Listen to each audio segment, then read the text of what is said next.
Today, one of the hot subject is happiness. Everybody wants to be happy.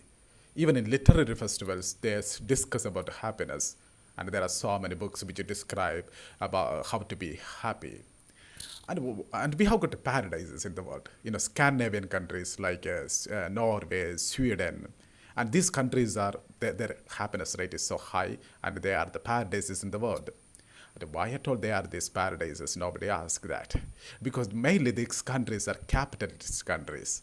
And they are rich countries, less population, but still their suicide rate is high, which is surprising. Because of the climate. Climate is gloomy and bleak, and people seldom see the sun, and they drink a lot, and they commit suicide. Actually, in a country which is in a happy country, nobody is supposed to commit suicide.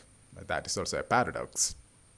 And I have seen the experts of happiness say that these countries are happy because they don't have religion, which is quite absurd thing. Because do you know why? Because I don't know, any religion has got anything to do with the happiness. For a religion, for a real religion, happiness is a petty feeling. What religion is seeking is joy. Joy is what? Joy is the sorrow which is profound, sorrow which is transformed. It is not a happiness, rather it is to do with the sorrow. When sorrow is profound, it turns out to be joyful. It is just like sublime. There is a philosophical idea, sublime. When we compare beauty and higher to beauty, there is sublime. And what is sublime? I will tell you, sublime is this. Your consciousness, imagine your consciousness is watching something that is terrifying, just like a whirlwind or something. When it is met with something that terrifies the consciousness, and consciousness falls apart, it is toppled over. And after that, the consciousness begin to see it quite differently. Something that terrifying becomes something that is blissful. That is called sublime.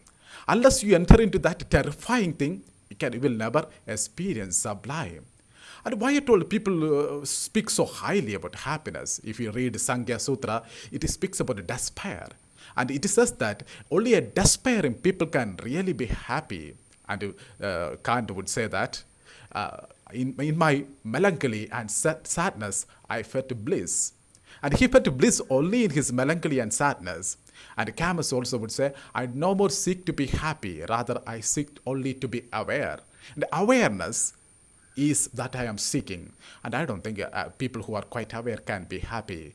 And they will always be sad because their awareness brings to you sadness and sorrow, and it also brings to them the bliss.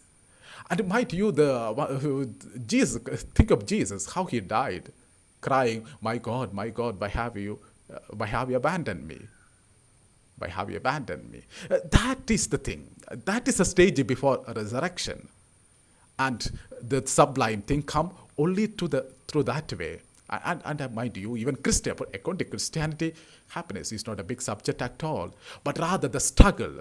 And that's why Kazantzakis said that the struggle is what matters. The struggle which transforms body into spirit. That matters in the religion, not a petty feeling called happiness. It is called wrong understanding. Rather, awareness, bliss, sublime, and profundity. These are the things a religion is supposed to seek, not happiness.